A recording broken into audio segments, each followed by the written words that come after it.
Hello and welcome to episode 32 of Crime Story Sunday. And in this episode, we are entering the horrific world of a serial killer that should have been in the movies. You know, we think about horror films like Psycho, Silence of the Lambs, Texas Chainsaw Massacre. We wince at the screen. Sometimes we scream, but those are movies. This was real. In this episode of Crime Story Sunday, we are entering the brutal, horrific world of Ed Gein.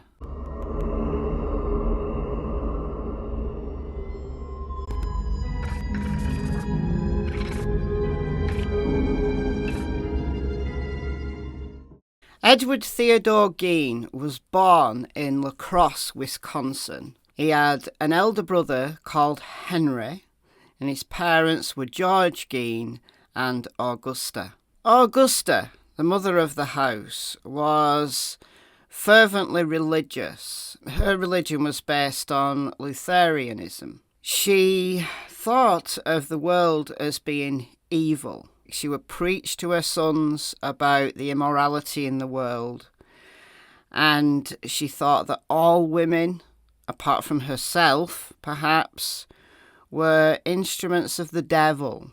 They were on the earth to pervert men. Every afternoon she read to Henry and Ed from the Bible, selecting verses from the Old Testament and the Book of Revelation concerning death, murder, and divine retribution. She hated not only women for being promiscuous and devilish, but she also hated her husband, the father of the house, George. He was an alcoholic and for most of their marriage was unable to keep a job, although he had worked at various times as a carpenter, a tanner, and an insurance salesman. He also, at one point, owned a local grocery shop, but he sold that when Augusta wanted them to move. The whole family left the city because that was too evil, and they went to live in isolation on a 155-acre property, a farm in the town of Plainfield, Wisconsin, which became Ed's permanent residence for the rest of his life, until he was arrested, obviously. And Augusta took advantage of the farm's isolation and just this ability to keep away all outsiders who could have influenced her sons and, made them into devils. Oh, how ironic this story is. So that's the world that Ed lived in as a child. And you would think that he would have grown up to hate his mother for keeping him so isolated and away from the world, but that doesn't appear to be the case. Ed adored his mother. Although Henry and Ed were allowed to attend school, their whole lives on the farm were spent doing chores. Ed, he didn't enjoy school. He was very shy, and his teachers remembered him as being a little bit strange mannerisms such as random laughter, as if he was laughing at his own personal jokes inside his head. To make matters worse, Augusta punished him whenever he tried to make friends. So his isolation from the world and his social anxiety just led him into being, a strange adult, I guess. But despite all of this, Ed adored his mother. You'd think he would have grown up hating her, but no, absolutely adored her. And although Henry did rebel a little, he stood up to Augusta, Ed never did. So it's perhaps not a surprise that Ed's first victim was likely his brother, Henry. Ed's dad had died 4 years earlier, in 1940, of heart failure caused by his alcoholism. So he was at the ripe old age of 66. After George's death, Ed and his brother, Henry, began doing odd jobs around the town to help cover living expenses. And the community, although Ed was strange, they thought they were okay, honest, reliable. So they were able to continue to work as handymen. Even Ed would babysit for people in the town. And he enjoyed babysitting. He seemed to be able to relate better to children than to adults. Also, Henry began dating a divorced mother of two, and he planned to move in with her. He worried about leaving Ed, though. He worried about his brother's attachment to Augusta. He would speak ill of Augusta and Ed's relationship with her. And he'd spoken to Ed about this, but he just responded with shock and hurt. Couldn't understand why Henry had a problem with Augusta. Anyway, on May 16th, 1944, Ed was burning away marsh vegetation somewhere on the property, and the fire got out of control, drawing attention of the local fire department. By the end of the day, the fire was out, the firefighters had gone, and then Ed reported his brother Henry missing. So a search party came out to look for 43-year-old Henry. His dead body was found lying face down somewhere on that property. He'd been dead for some time, and it appeared that his cause of death was heart failure. He'd not been burnt or injured otherwise. So was it really Henry being Ed's first victim, or is that just a little bit of, poetic license by the media? It was later reported by biographer Harold Schechter that Henry was found with bruises on his head. Police dismissed the possibility of foul play, although the coroner later officially listed asphyxiation as his cause of death, not heart failure, which is weird, isn't it? But authorities didn't pursue a foul play angle to this, and there was no official investigation, and an autopsy was not performed. But with Henry gone, Ed and Augusta were now alone. Sadly, though, Augusta had a paralysing stroke shortly after Henry's death. Don't know whether it was brought on by her son's death, I don't know. And Ed devoted himself to taking care of her. She had a second stroke, and sadly she died on December 29th, 1945, at the age of 67.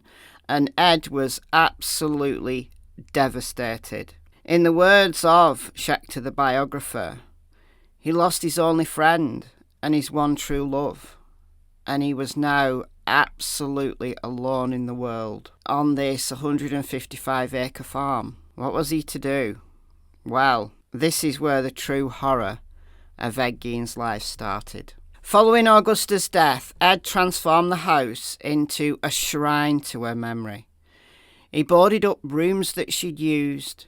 He kept them in pristine condition, as if, she was still using them, or someday she'd come back, and he wanted to keep them as she wanted them. And he moved into one small bedroom just off the kitchen, and he just sank into obsessional behaviour. He filled his days learning about Nazi medical experiments, studying human anatomy, and consuming pornography. Although he'd never attempted to date any real-life women, his mother surely would have been horrified by the type of pornography that he was viewing. He was also consuming horror novels. It seemed that whatever fantasies he was having, this mixture of horror and porn and Nazi medical experiments, he succumbed to his sick fantasies. But it took such a long time for this to become known to the world because he was so isolated. For a full decade, no one thought much about Ed Gein, just living on this farm outside of town. But everything changed in November of 1957. So this is 12 years after Augusta's death. A local hard store owner called Bernice Worden vanished. And an investigation began into Bernice's disappearance. Bernice was a 58-year-old widow who'd been last seen at her store. Who was her last customer? Well, no other than Ed Gein.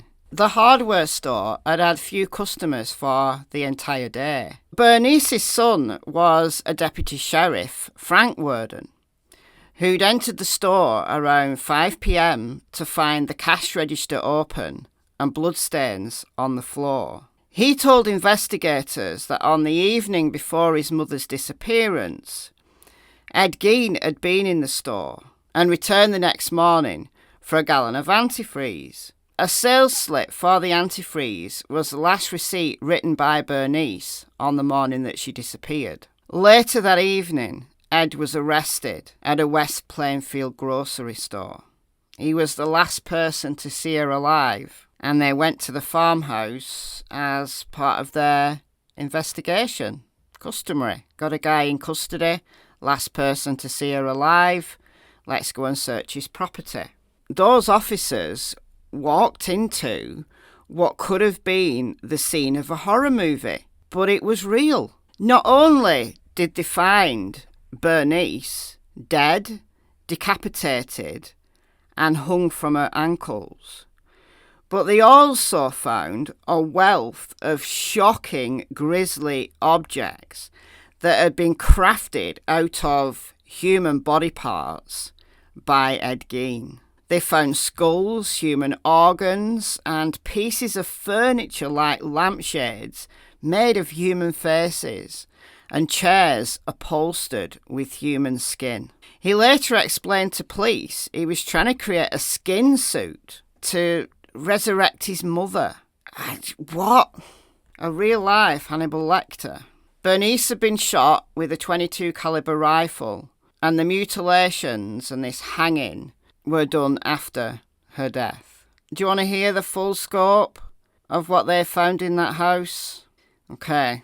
Whole human bones and fragments, a wastebasket made of human skin covering several chairs, skulls on his bedposts, female skulls, some with the tops sawn off, bowls made from human skulls, a corset made from a female torso skinned from the shoulders to waist, leggings made from human skin, masks made from the skin of female heads. A woman that they later identified as Mary Hogan, her face was in a paper bag, but her skull was in a box elsewhere on the property. Bernice Worden had been decapitated, and they found her head in a burlap sack. They found her heart in a plastic bag in front of Gein's potbelly stove. So was he about to cook that heart? A serial killer like another in Wisconsin, Jeffrey Dahmer. Was he also a cannibal? They found 9 women's private parts in a shoebox. They found a young girl's dress and the private parts of 2 females who were judged to have been only about 15 years old. A belt made from female human nipples, 4 noses, a pair of lips on a window shade drawstring, a lampshade made from the skin of a human face, and then many fingernails. So they had Ed in custody, and he was ready to talk. And this was the story he told. He said that between 1947 and 1952, he'd made continual nighttime visits to 3 local graveyards to exhume recently buried bodies. So he was a grave snatcher. He said that he did this when he was in a daze-like state. Okay, then. He said on about 30 of those visits, he'd actually come out of the daze while in the cemetery and left graves in good order and returned home empty-handed. Okay, all right. Maybe. On other occasions, though, in his daze-like state, he dug up graves of recently buried middle-aged women that he thought resembled his mother. So if they had a gravestone they'd have ages on, okay, but did he know them in life enough to be able to say they had some kind of resemblance to his mother? I don't know. And he took those bodies home, where he tanned their skins to make all of this paraphernalia, like lampshades and skin things. Oh, God. So he admitted from stealing from 9 graves, and he led investigators to their locations. The Wisconsin State Crime Lab decided to open 3 of these graves to basically test what he was saying. The test graves were exhumed because authorities didn't believe that Ed, he was just very slight, didn't look very strong, that he was capable of single-handedly digging up graves during a single evening. But remember, he'd been working on the farm since he was a boy, so he was fit. And they were found exactly as Gein had described. One casket was empty, another casket contained his crowbar, and the final casket, most of the body was missing. Interestingly, though, he returned things like rings and some of the body parts that he didn't want. So his confession was corroborated. The story that he was telling, however horrific it was to these officers, however unbelievable it was, they had to believe him. During his interrogation, he admitted to shooting 51-year-old Mary Hogan, a tavern owner, who had been missing since December the 8th, 1954, whose skull and face were found in his house. A 16-year-old whose parents were friends with Ed and who attended baseball games and movies with him, reported that he kept shrunken heads in his house, which he described as relics sent by a cousin who'd served in the Philippines during World War II. When police investigated and the crime lab did their thing, they were determined to be facial skins peeled from corpses and used by Gein as masks. During questioning, though, Sheriff Art Schley did something that was so uncharacteristic of him, but thought to have been brought on by just the horror of what Ed was saying.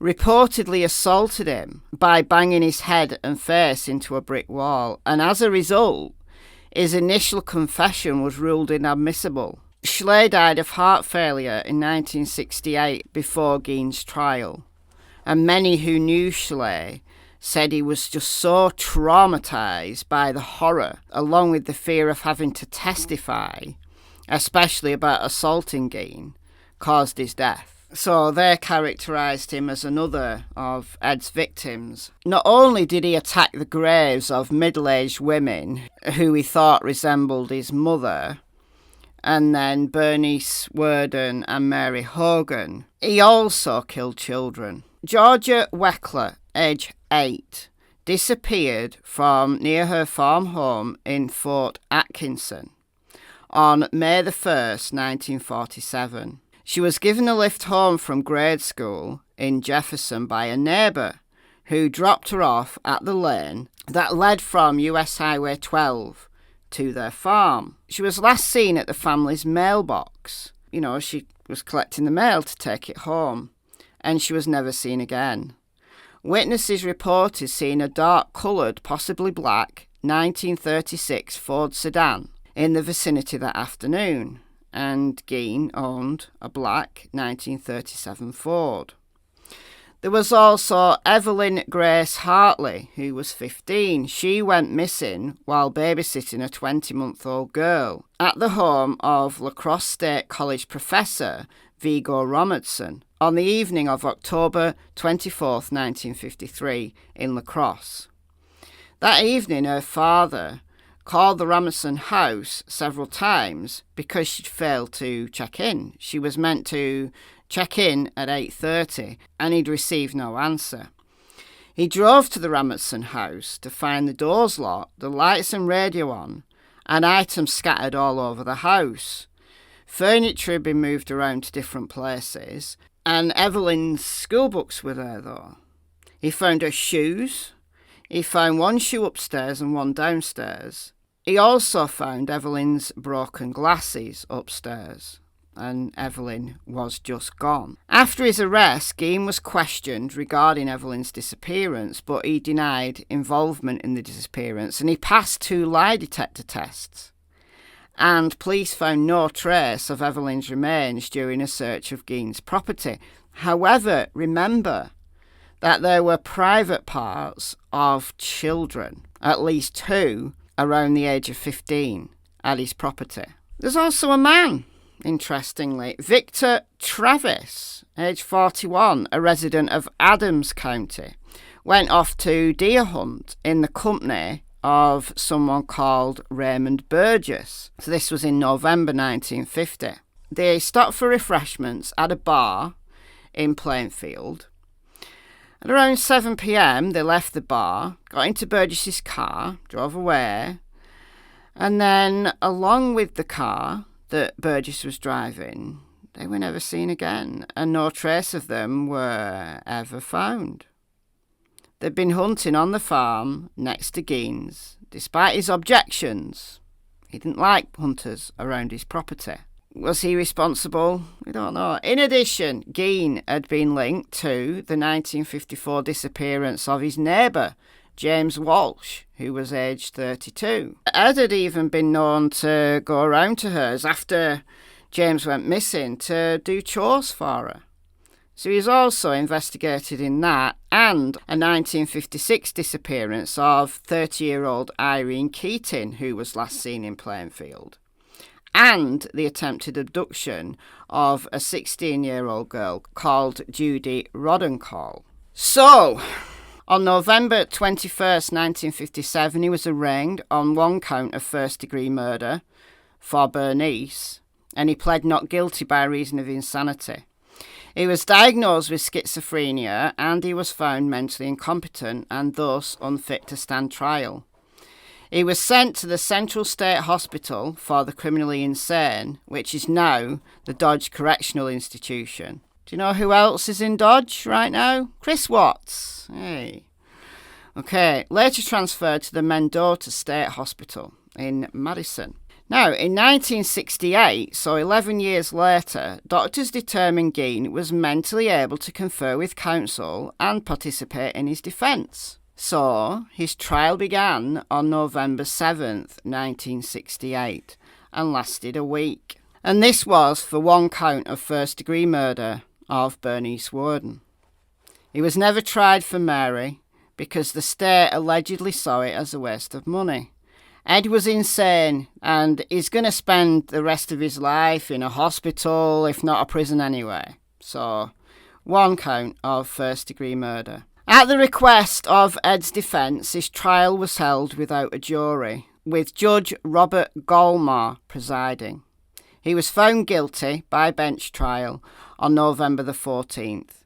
A second trial dealt with his sanity, and after testimony by doctors for both the prosecution and defence, Golmar ruled Gein not guilty by reason of insanity and ordered him committed once again to hospital for the rest of his life. And that's where he died. He died at the Mendota Mental Health Institute due to respiratory failure secondary to lung cancer on July 26, 1984, at the age of 77. And there hell got a new willing participant. It does raise that chilling question, how many people did Ed Gein actually kill? Where were all these body parts from? We're never going to know how many people truly fell victim to the Butcher of Plainfield, as he became known. It's certain, though, that Ed Gein stands as one of, surely one of history's most disturbing serial killers. It really is the stuff of horror movies, but yet this is real. Now, his property, the farmhouse, and his possessions were all auctioned back in 1958, amidst rumours that the house and the land might become a tourist attraction, so they wanted to kind of get away with it all. But sadly, early on the morning of March 20th, 1958, the house was destroyed by fire. The fire marshals reported that a garbage fire had been set 75 feet away from the house by a cleaning crew who were given the task of disposing of refuse. Arson was suspected, but the cause of the fire was never officially determined. And when they told Gein that his property had gone up in flames, he just shrugged and said, just as well. Just as well. Okay. And there endeth the horrific story of Ed Gein. Let me know what you think in the comments below. Is there a more horrific story than this? Because I don't know what it is. This is truly, truly both bizarre and, well, insane. I'll see you in the next episode. Bye, guys.